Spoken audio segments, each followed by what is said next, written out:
ఈరోజు ఒక topic discuss చేసుకోబోతున్నాము. మీరు టైటిల్‌లో చూసుంటారు. సంవత్సరాల తరబడి నుండి వేధించబడుతున్నటువంటి సమస్య నుండి దేవుడు నిన్ను విడిపించబోతున్నాడు అనే ఒక మాట మీరు చదివి ఉన్నారు కదా!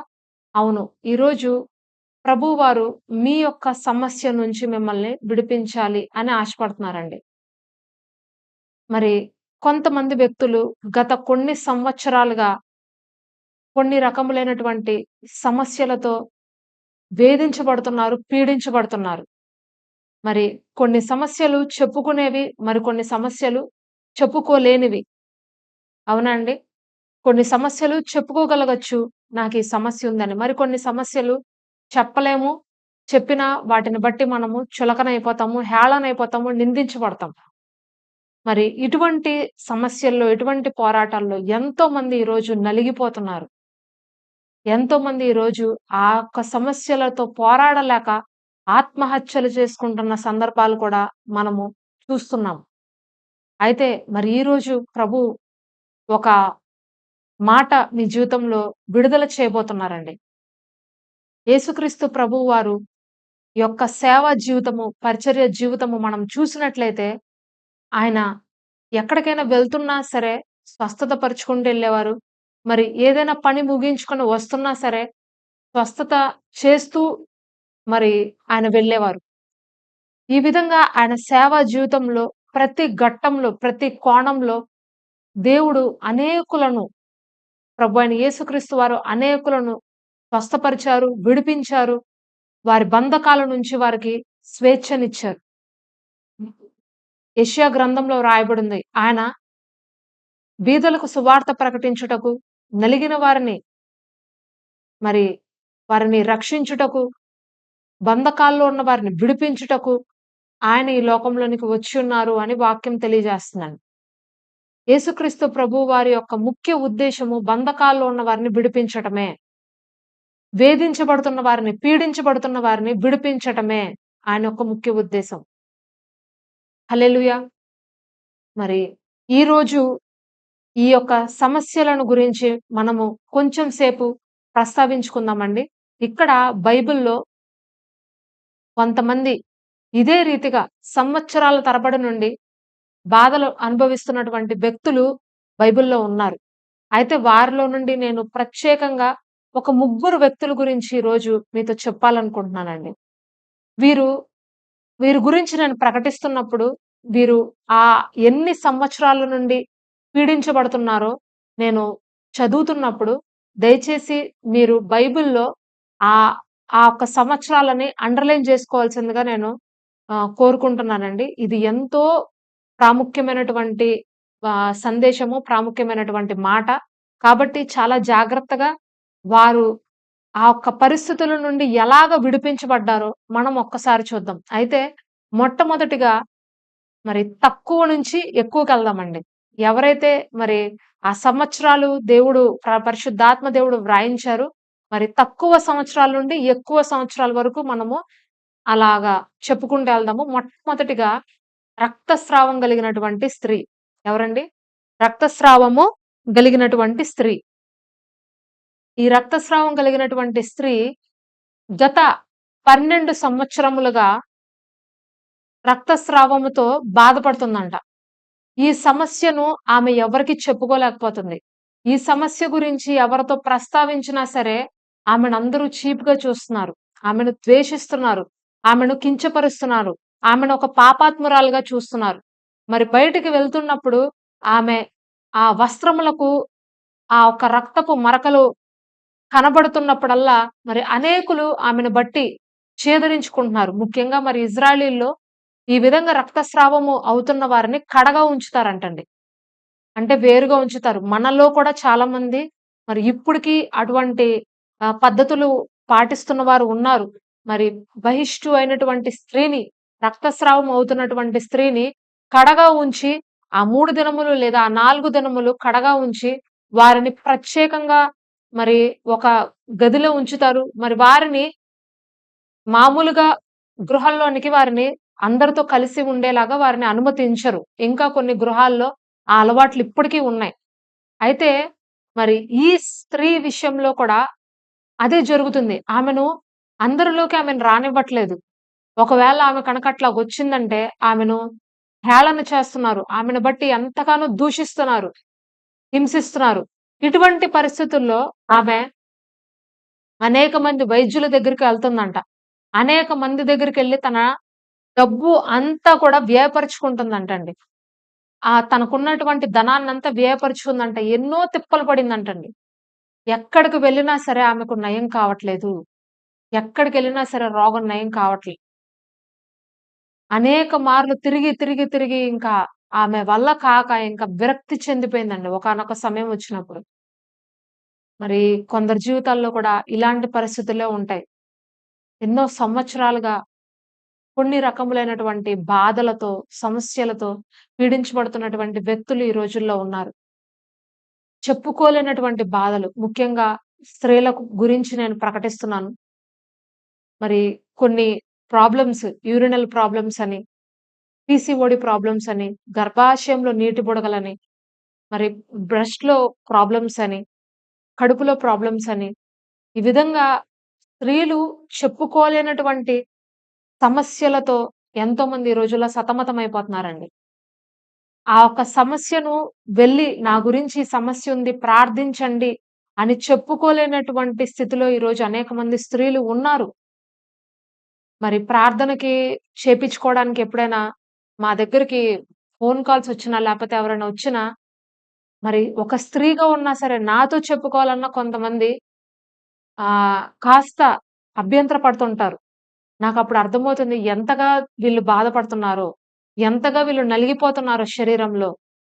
శారీరకంగా వచ్చిన అనారోగ్యం కన్నా కూడా మానసికంగా అనేకులు ఈరోజు కృంగిపోతున్నారండి. ఆ అనారోగ్యం కన్నా కూడా మానసికంగా వచ్చేటటువంటి ఆ బాధ దాన్ని ఎవరు తగ్గించలేరు. దానికసలు మందే లేదు. అయితే ఇక్కడ ఈ రక్తస్రావం కలిగినటువంటి ఈ స్త్రీ కూడా ఎవరికీ చెప్పుకోలేకపోతుంది. ఎవరికీ తన బాధను వెల్లడి చేయలేకపోతుంది. బయటికి రావాలంటే బాధ. లోపల ఉండాలన్నా బాధ. ఏమి చేయలేని స్థితిలో, నిస్సహాయ స్థితిలో ఈ సహోదరి ఉందండి. అయితే మరి ఎక్కడ విందో, ఎవరి దగ్గర విందో ప్రభువైన యేసుక్రీస్తు వారి గురించి ఆమె విన్నదంట. విని ఎలాగైనా సరే ప్రభు దగ్గరికొచ్చేయాలని అనుకుందండి. మరి ఆమెలో ఉన్నటువంటి విశ్వాసము ఎంత గొప్పదంటే, ఆమెలో ఉన్నటువంటి దేవుడి పైన ఆమెకున్నటువంటి అభిప్రాయము ఎంత గొప్పదంటే, మనము ఒక్కసారి ఈ వాక్యం చదువుదామండి. మత్తయి సువార్త 9వ అధ్యాయము 20-22 వచనాలండి. మత్తయి సువార్త 9వ అధ్యాయము 20-22 వచనాలు. నేను ఈమె గురించి చదువుతున్నప్పుడు ఒక చోట మీరు అండర్‌లైన్ చేసుకోవాలండి. చేసుకోండి. ఆ సమయమున ఇదిగో 12 సంవత్సరముల నుండి రక్తస్రావము రోగము గల ఒక స్త్రీ నేను ఆయన పై వస్త్రము మాత్రము ముట్టితే బాగుపడుదునని తనలో తాను అనుకొని ఆయన వెనుకకు వచ్చి ఆయన వస్త్రపు చెంగు ముట్టెను. యేసు వెనుకకు తిరిగి ఆమెను చూచి, కుమారి ధైర్యముగా ఉండుము. నీ విశ్వాసము నిన్ను బాగుపరచునని చెప్పగా ఆ గడియ నుండి ఆ స్త్రీ బాగుపడెను. హల్లెలూయా! మరిక్కడ మీరు అండర్‌లైన్ చేసుకోవాల్సిన మాటేంటంటే 12 సంవత్సరముల నుండి రక్తస్రావము రోగము గల ఒక స్త్రీ. ఆ మాట మీరు అండర్‌లైన్ చేసుకోండి. 12 సంవత్సరాలు. 12 సంవత్సరాల నుంచి ఒక స్త్రీ రక్తస్రావ రోగం కలిగిన ఒక స్త్రీ. ఆమెలో ఉన్న విశ్వాసము మనం గమనించినట్లయితే ఆమె యేసు ప్రభువు వారి యొక్క వస్త్రపు చెంగు మాత్రం ముడితే నేను బాగుపడతాను అని అనుకుని ఆయన వెనుకకు వచ్చిందంటండి. ఆయన ముందుకు రాలేదు. ఆయన వెనుకకు వచ్చి ఆయన వస్త్రపు చెంగుని ముట్టిందంటండి. హల్లెలూయా! యేసు ప్రభువు వారి యొక్క మాటలో ఎంతో శక్తి ఉంది. యేసు ప్రభువు వారు ముట్టుకుంటే ఎంతో శక్తి ఉంది. యేసు ప్రభువు వారు మరి ఒక మాట విడుదల చేస్తే ఎంతో శక్తి ఉంది. యేసు ప్రభువు వారు ఒకసారి ఎవరైనా చూచారు అనంటే ఎంతో శక్తి ఉంది. మరి ఆయన వస్త్రపు చెంగులో కూడా శక్తి ఉందని ఆమెకెలా తెలిసిందండి? ఆయన వస్త్రపు చెంగులో కూడా స్వస్థత దాగి ఉంది అని ఆమె ఎలా గుర్తించిందంటారు? ఆమె విశ్వాసం ఎంత బాగుందో చూడండి. చాలా సార్లు మరి పాస్టర్ గారు చేయి పెడితేనే నాకు బాగవుద్ది. పాస్టర్ గారు ప్రార్థన చేస్తేనే నాకు బాగవుతుంది. లేకపోతే నేను ఉపవాసము ఉన్నప్పుడు, మరి ఇన్ని రోజులు ఉపవాసం ఉన్నప్పుడు నాకు బాగవుతుంది. ఇలా కొంతమంది కొన్ని రకములైనటువంటి నమ్మకాలు పెట్టుకుంటారు. మంచిదే. ప్రతి నమ్మకము మంచిదే. నేను కాదు అని నేను చెప్పట్ల. కానీ ఈ స్త్రీ యొక్క విశ్వాసము చాలా గొప్పదండి. తను తన యొక్క వస్త్రపు చెంగు యేసుక్రీస్తు ప్రభువారి యొక్క వస్త్రపు చెంగు అంటే ఇప్పుడు ఈ శారీ ఉంది గదండీ! ఈ చెంగు నేనిక్కడ పట్టుకున్నా. ఇలా ఒక చెంగు ఆమె ముట్టుకుంటే ఈ చెంగు ముట్టుకున్నా చాలనుకుందంటండి. ఆయన వేసుకున్నటువంటి ఆ అంగి యొక్క చెంగు ముట్టుకున్నా చాలనుకుంది. అంటే ఆయన వస్త్రపు చెంగులో కూడా శక్తి ఉంది అని ఆమె జ్ఞాపకం చేసుకుందండి. ఎంత గొప్ప విశ్వాసం చూడండి. ఇటువంటి విశ్వాసము మనందరిలో ఈ దినమున కలుగునుగాక. హల్లెలూయా! వస్త్రపు చెంగులో స్వస్థత ఉంది అని ఆమె గుర్తించినప్పుడు వెంటనే వెళ్లి వస్త్రపు చెంగును ముట్టిందంటండి. అంతే.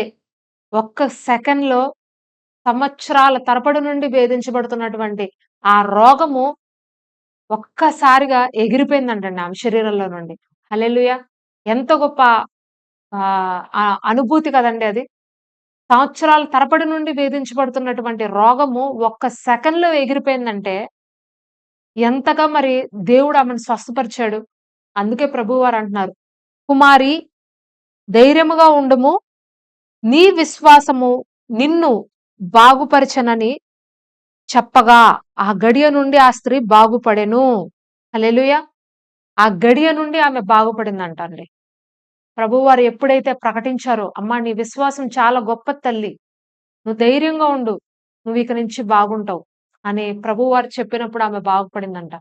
ఈరోజు మీరు చెప్పుకోలేనటువంటి రోగంతో బాధపడుతున్నారేమో. ఎవరికీ చెప్పలేనటువంటి సమస్యతో మీరు సతమతమైపోతున్నారేమో. శారీరకంగా మీకొచ్చినటువంటి రోగం కన్నా కూడా మానసికంగా మీరు కుమిలిపోతున్నటువంటి బాధ ఎవరికీ చెప్పలేనటువంటి స్థితిలో మీరున్నారేమో. వర్ణనాతీతంగా ఉందేమో. అయితే ప్రభువు అంటున్నారు, "నువ్వు ఎవరికీ చెప్పకపోయినా, నువ్వు ఎవరికీ చూపించకపోయినా, దాని గురించి నువ్వు ఎక్స్‌ప్లెయిన్ చేయలేకపోయినా, నేను నిన్ను చూసాను. నీ బాధ నేను చూసాను. నేను నిన్ను బాగు చేస్తాను. నువ్వు విశ్వాసంతో ఉండు" అని ప్రభువువారు ఈరోజు మాట్లాడుతున్నారు. హల్లెలూయా! ప్రతి స్వస్థతకు విశ్వాసము మూలమండి. ప్రతి అద్భుతానికి ప్రకటించడము అనేది వేరండి. హల్లెలూయా!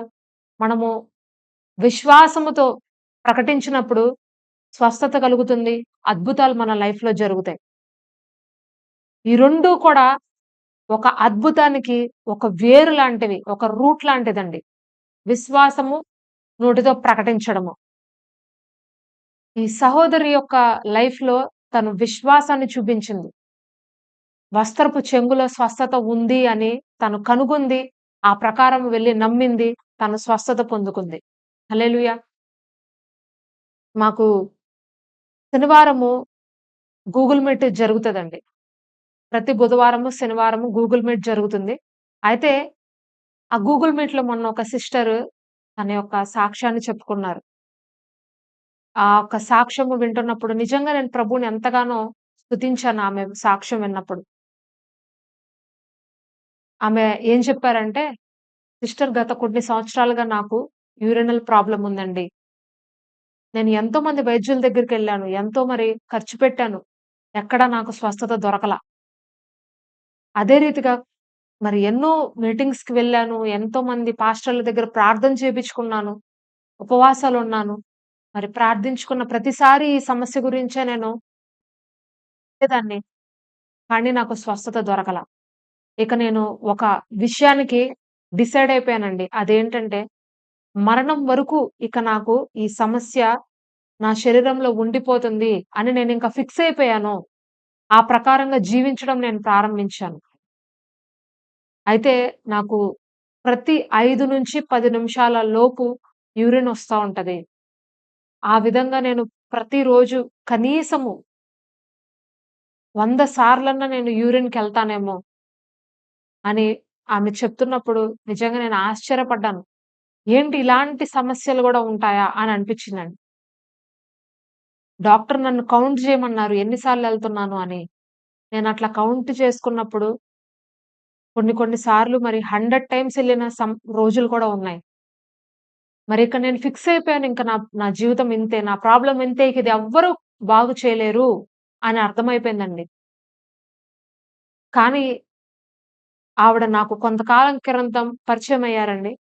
తన భర్త గురించి ప్రార్థన చేపించుకుందామని నాతో మాట్లాడడం జరిగిందావిడ. మరి తన భర్త గురించి ప్రార్థన చేశా గానీ ఎప్పుడు తన వ్యక్తిగత సమస్య నాతో చెప్పుకోలేదావిడ. అయితే మనము యూట్యూబ్ లైవ్ ప్రోగ్రామ్ గత 4 రోజుల నుంచి ప్రారంభించాం కదండీ! అప్పుడు నేను అందరి కొరకు ప్రార్థిస్తున్నప్పుడు ఆవిడ గూడా ఆ సమస్య ఉంది అని అప్పుడు చెప్పారు మాతోటి. ఆ కమెంట్‌లో పెట్టారనమాట. అది నేను చూసి నేను ప్రార్థించడం జరిగింది సహోదరు కోసము. మరి ఆ మరుసటి రోజు నుంచి ఆ రోజు నేను ఆ ఒక్క వాక్యంలో ప్రకటించాను. దేవుడు మీకొక నూతనమైన కార్యము రేపటి దినమున చేయబోతున్నారు. విశ్వాసం ఉంచండి. అద్భుతం జరుగుద్ది అని చెప్పినప్పుడు, ఆవిడ వెంటనే ఆ మాటను డైరీలో నోట్ చేసుకొని, దేవుడి దగ్గరికెళ్ళి ఆ మాటను ప్రకటించిందంటండి. నాకు ఒక అద్భుతం కావాలయ్యా! ఈ సమస్య నుంచి నాకు విడుదల కావాలయ్యా! అని విశ్వాసంతో ఆవిడ ప్రకటించిందంట. మరి మరుసటి దినము నుండి 5 నిమిషాలకి వచ్చే యూరిన్ అరగంటకి రావడం స్టార్ట్ అయిందంటండి. అప్పుడు ఆవిడ అనుకున్నారంట. పోనీలే 5 నిమిషాలు కాస్త అరగంటకు వెళ్ళింది. దేవుడు మా ప్రార్థన విన్నట్టున్నాడు. కనీసం ఇలాగైనా పర్వాలేదులే. ఇలాగైనా నేను అడ్జస్ట్ అవుతాను అని అనుకుని ఆవిడ కాంప్రమైజ్ అయ్యారంట అక్కడ. అయితే రోజు రోజు ఆవిడ గమనించుకుంటున్నప్పుడు ఆవిడ శరీరంలో మార్పు ఆవిడకి తెలుస్తుంది. మరి ప్రతిరోజు క్రమేపీ అది తగ్గడం ప్రారంభించింది. మరి ఒక వారం 10 రోజులకల్లా కంప్లీట్‌గా ఆవిడ ఆ యూరినల్ ప్రాబ్లమ్ నుంచి హీల్ అయిపోయిందండి. హల్లెలూయా! దేవునికే సమస్త మహిమ, ఘనత, ప్రభావాలు కలుగును గాక. సంవత్సరాల తరబడి నుండి బాధించబడుతున్నటువంటి ఆ సమస్య, పీడించబడుతున్నటువంటి ఆ సమస్య ఎవరికీ చెప్పుకోలేక, ఎవరికి మరి తన యొక్క బాధ విన్నవించుకోలేక నలిగిపోతున్న ఆ సహోదరికి దేవుడు ఒక్క క్షణంలో స్వస్థతిచ్చారు. ఒక్క ఒక్క నిమిషంలో ఆమెకు స్వస్థతిచ్చారు. హల్లెలూయా! ఈరోజు ప్రభువు మీతో కూడా అదే మాట ప్రకటిస్తున్నారండి. నీ సమస్య నువ్వు ఎవరికీ చెప్పుకోలేకుండా బలహీనమైన స్థితిలో నువ్వున్నావేమో. సంవత్సరాల తరబడి నుండి వేధించబడుతున్నావేమో. ఒక్క క్షణంలో నేను నిన్ను ముట్టానంటే, నేను నిన్ను తాకానంటే, నీ సమస్య ఎగిరిపోతుంది నీ లైఫ్‌లోంచి. నువ్వు విడిపించబడతావు. నువ్వు ఆశీర్వదించబడతావు అని ప్రభువారు చెప్తున్నారు. నమ్మిన వారు ఆమేన్ అని చెప్పండి దయచేసి. హల్లెలూయా! మరి ఈ సమయంలో ఆహ్, ఇంకొక ఆహ్, ఇంకొక వ్యక్తి గురించి మనము చూద్దామండి. లూకాసు వార్త 13వ అధ్యాయము, లూకాసు వార్త 13వ అధ్యాయము 11-13 వచనాలండి. లూకాసు వార్త 13వ అధ్యాయము 11-13 వచనాలు. 18 ఏండ్ల నుండి బలహీనపరుచు దెయ్యము పట్టిన ఒక స్త్రీ అచ్చట ఉండెను. ఆమె నడుము వంగిపోయి ఎంత మాత్రము చక్కగా నిలవబడలేక ఉండెను. యేసు ఆమెను చూచి రమ్మని పిలిచి, అమ్మా, నీ బలహీనత నుండి నువ్వు విడుదల పొంది ఉన్నావు అని ఆమెతో చెప్పి, ఆమె మీద చేతులు ఉంచగానే ఆమె చక్కగా నిలవబడి దేవుని మహిమపరచెను. చూడండి, ఇక్కడ వ్రాయబడింది. 18 ఏండ్ల నుండి బలహీనపరుచు దెయ్యము పట్టిన ఒక స్త్రీ అచ్చట ఉండెను. ఆమె నడుము వంగిపోయి ఎంత మాత్రము చక్కగా నిలవబడలేక ఉండెను. 18 ఏండ్ల నుండి అనే మాటను దయచేసి మీరు అండర్‌లైన్ చేసుకోండి ప్రియమైన సహోదరి సహోదరులారా. ఇక్కడ మొట్టమొదటి ఉదాహరణలో మనము చూస్తే కనుక ఒకళ్ళు 12 సంవత్సరాలతో బాధపడుతున్నారు. మరి ఇప్పుడు 18 సంవత్సరాల నుండి బలహీనమైనటువంటి స్థితిలో ఉన్నటువంటి ఒక స్త్రీ మనకిక్కడ కనబడుతుంది. హల్లెలూయా! 18 ఏండ్ల నుండి బలహీనపరచు దెయ్యం పట్టిన ఒక స్త్రీ అచ్చట ఉండెను. ఆమె నడుము వంగిపోయింది అని వాక్యం రాయబడింది. ఇక్కడ ఈమెను మనము చూస్తే ఈమెకు కొన్ని సాతాను శక్తులు వలన ఈమె నడుము వంగిపోయినటువంటి స్త్రీ అండి. అంటే ఈవిడ అంగవైకల్యంతో ఉందంట. నడుము వంగిపోవడము అంటే అంగవైకల్యం. వైకల్యంతో బాధపడుతుంది 18 సంవత్సరాల నుంచి. ఆ వైకల్యం ఎలాగొచ్చింది? దెయ్యము పట్టడం వల్ల, అపవాది శక్తుల వల్ల ఆమె ఆమెకు ఆ ఒక్క బలహీనత వచ్చిందండి.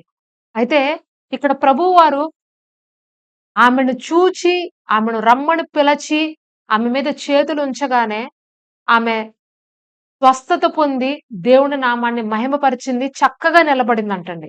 హల్లెలూయా!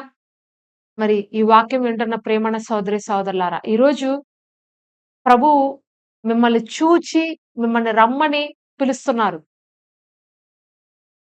దేవునికే మహిమ కలుగును గాక. ప్రభు అంటున్నారు, ప్రభువు మీతో మాట్లాడుతున్నారు.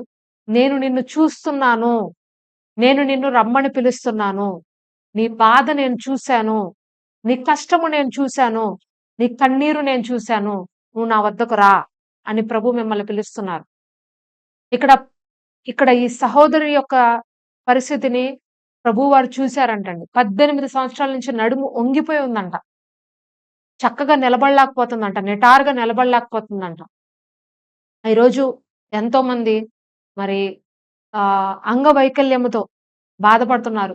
కొన్ని దెయ్యపు శక్తుల ద్వారా, కొన్ని అపవాది బంధకాల ద్వారా అనేకుల్ని అపవాది ఈరోజు కట్టేసిందండి. కొంతమందికి పక్షవాతము వస్తది. మరి కొంతమందికి అలర్జీ వస్తుంది. మరి కొంతమందికి మరి కాళ్ళు, చేతులు చచ్చుబడిపోతాయి. మరి కొంతమందికి నోరు పడిపోతది. మరి కొంతమందికి మూగ చెవిటితో ఉంటారు. మరి కొంతమందికి కడుపులో నొప్పి, మరి కొంతమందికి తలనొప్పి, విపరీతమైనటువంటి తలనొప్పి. ఈ విధంగా కొన్ని సంవత్సరాల నుండి ఒక బలహీనతతో బలహీనపరుచు దెయ్యం అంటండి అది. బలహీనపరుచు దెయ్యము వల్ల ఆమె నడుము వంగిపోయి ఎంత మాత్రము చక్కగా నిలవబడలేకపోతుందంట. మీకున్నటువంటి ఈ సమస్య వల్ల మీరు ఎంత మాత్రము చక్కగా నిలవబడలేకపోతున్నారా? ఎంత మాత్రము కూడా మీ జీవితంలో మీరు నిలవబడలేకుండా అస్థిరమైనటువంటి స్థితిలో మీరున్నారా? అయితే ప్రభు అంటున్నారు, ఆమెను చూచి ఆమెను రమ్మని పిలిచినప్పుడు ఆమె మీద చేతులుంచగానే ఆమె స్వస్థపడిందంట.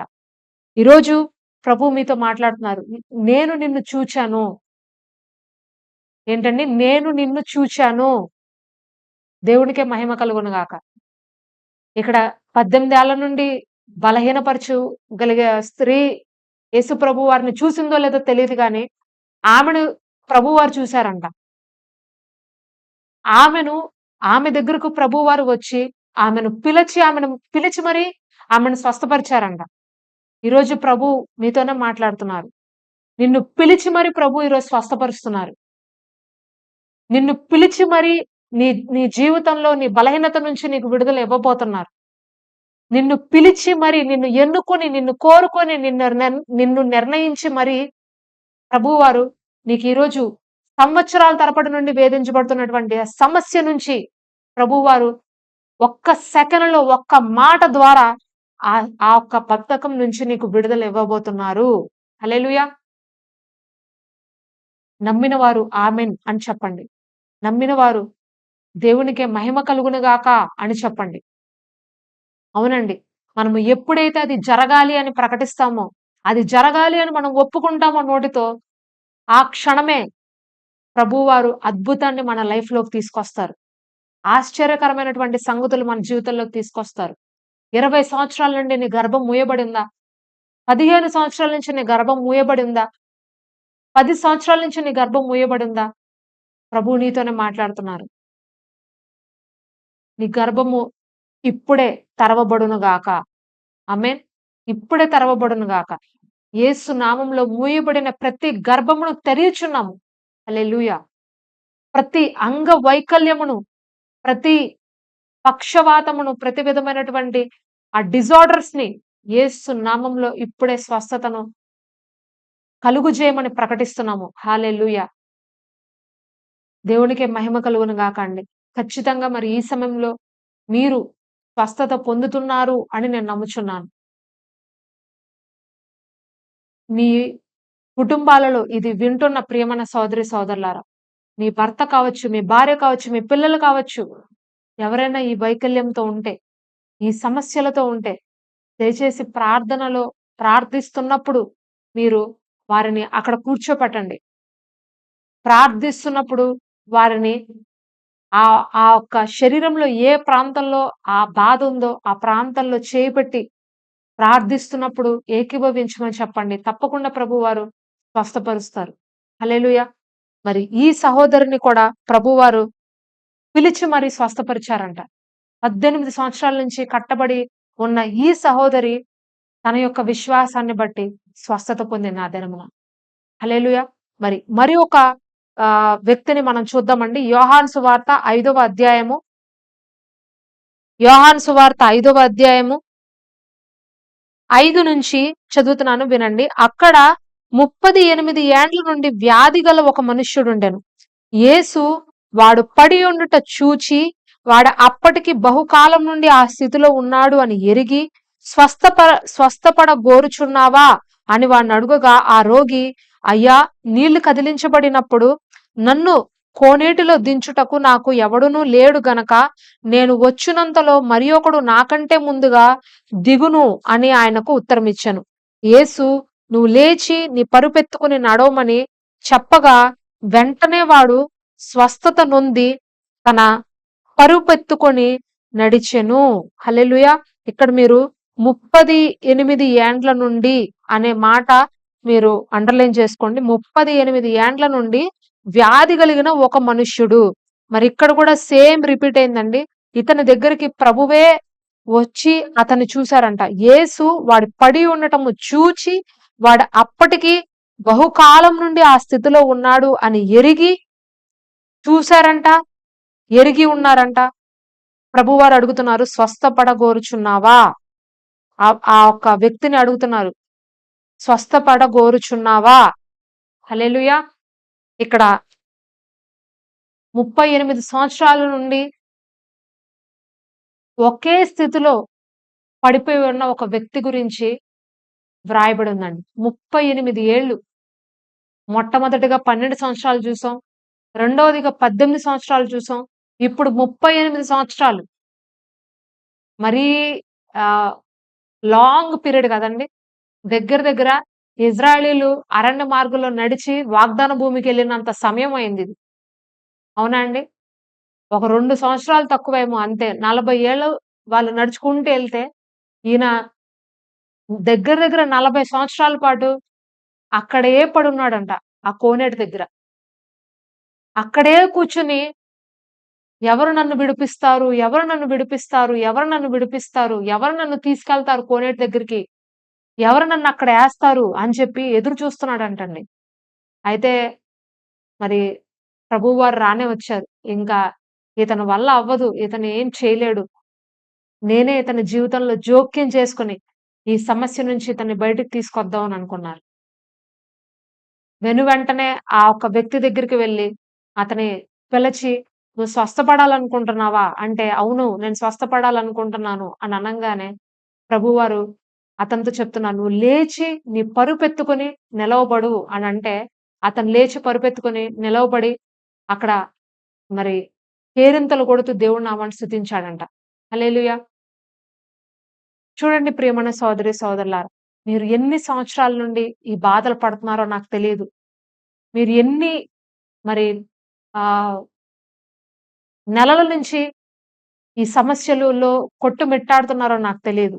కానీ ప్రభువారు మీతో ఒక్కటే మాట చెప్తున్నారు.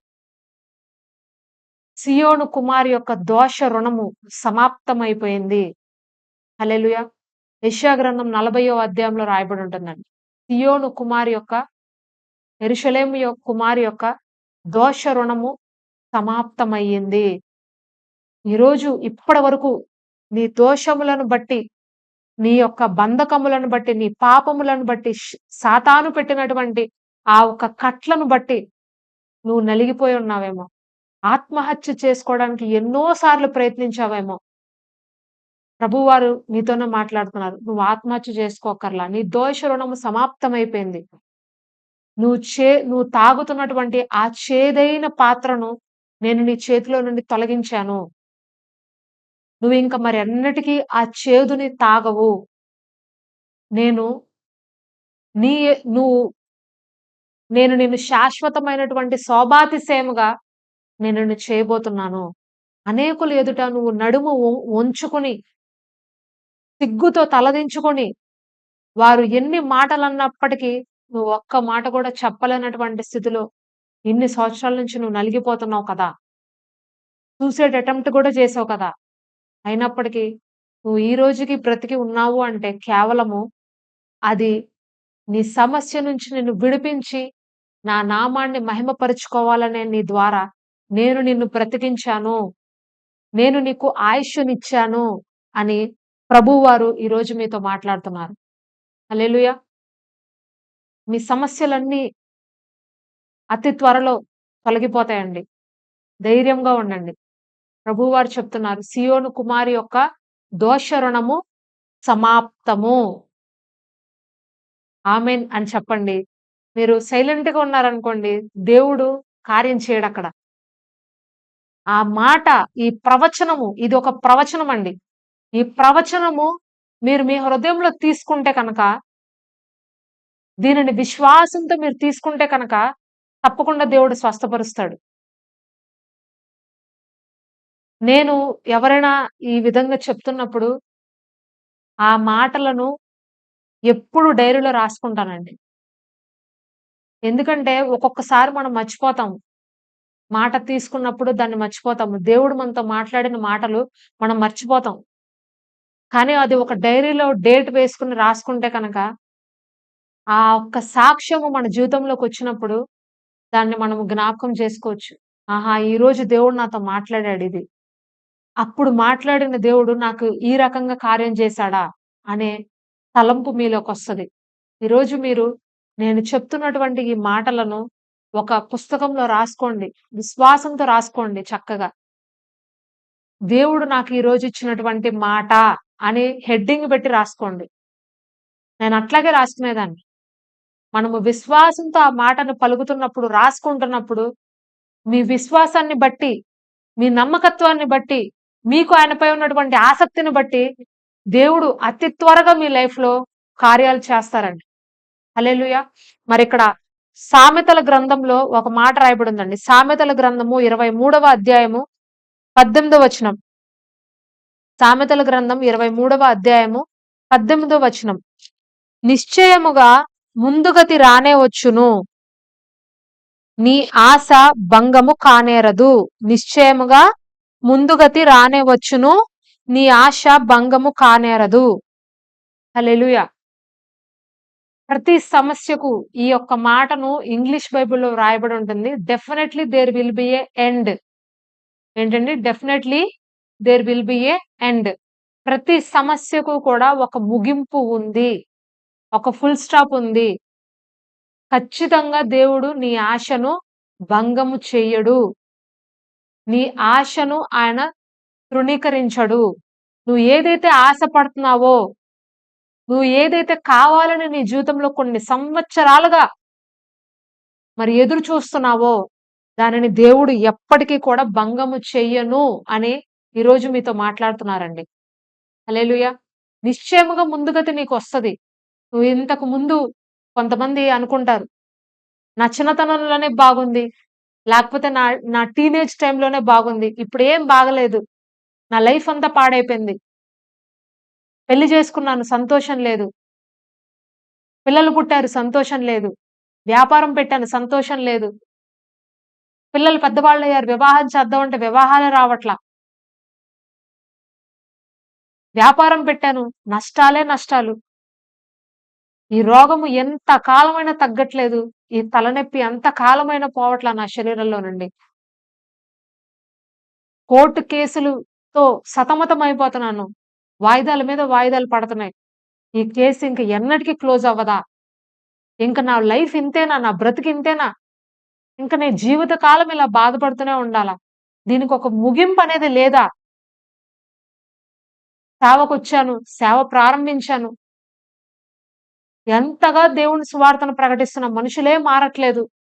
ఆత్మలు సంపాదన నేను చేయలేకపోతున్నాను. నూతనమైన కార్యము నా మందిరంలో జరగట్ల అని మీరు బాధపడుతున్నారేమో. ఈ సమస్యలు, ఈ ప్రశ్నలు మీలో ఎంతమందికి ఉన్నాయో నాకు తెలీదు కానీ, పరిశుద్ధాత్మ దేవుడు ఈరోజు మీతోనే సూటిగా, స్పష్టంగా మాట్లాడుతున్నాడు ప్రియమైన సోదరి సోదరులారా.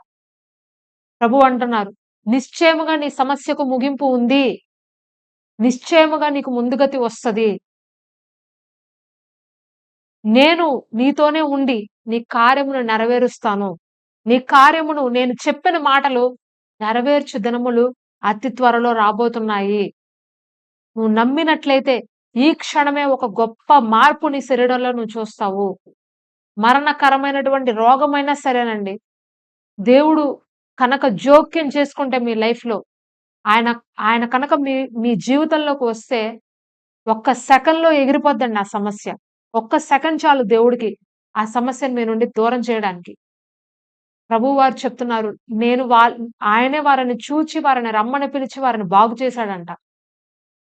ఈరోజు మీరు రాకపోయినా, మీరు అవిశ్వాసంతో ఇంతకాలం దేవుడి దగ్గరికి రాలేదేమో. ఇంక దేవుడు ఏమి చేయలేడు. దేవుడి వల్ల ఏది కాదు అని మీరు చేతులెత్తేసారేమో. అయితే ప్రభువు మీ నిరాశను చూసారు. మీ యొక్క విరక్తిని చూసారాయన. ఆయనే మీ దగ్గరకొచ్చారు. బహుశా డబ్బులు ఖర్చుపెట్టి మీకున్న సంపదంతా పోగొట్టుకున్నారేమో.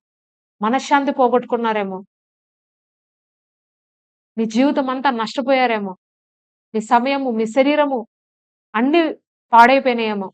అయితే ప్రభువు అంటున్నారు, "ఇంక చాలు. నువ్వు తిరిగింది చాలు. ఇంక నువ్వు ఖర్చు పెట్టింది చాలు. నువ్వు నష్టపోయింది చాలు. నన్ను నమ్ము.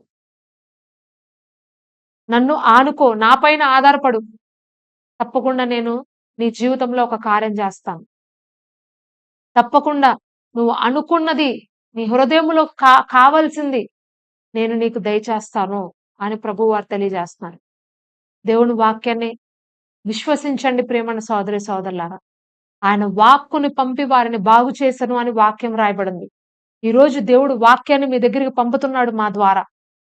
ఈ లైవ్ ద్వారా ఆయన వాక్యాన్ని మీ దగ్గరికి పంపిస్తున్నాడు. ఈ వాక్యాన్ని ఎవరైతే పట్టుకొని వారి హృదయాల్లో పెట్టుకుంటారో వారి జీవితాల్లో నూతనమైన కార్యాలు జరగబోతున్నాయి. మరి ప్రభువారు నాకిప్పుడు చెప్తున్నారు. గత కొన్ని సంవత్సరాలుగా నడుము నొప్పితో బాధపడుతున్నటువంటి వ్యక్తులు ఉన్నారు అని ప్రభువారు నాకు చెప్తున్నారు. నడుము నొప్పితో మీరు బాధపడుతుంటే కనుక ఇప్పుడే ప్రభువారు మిమ్మల్ని స్వస్థపరుస్తున్నారు. మీరు ఆ ఒక్క అనుభూతిని పొందుకుంటారు తప్పకుండా.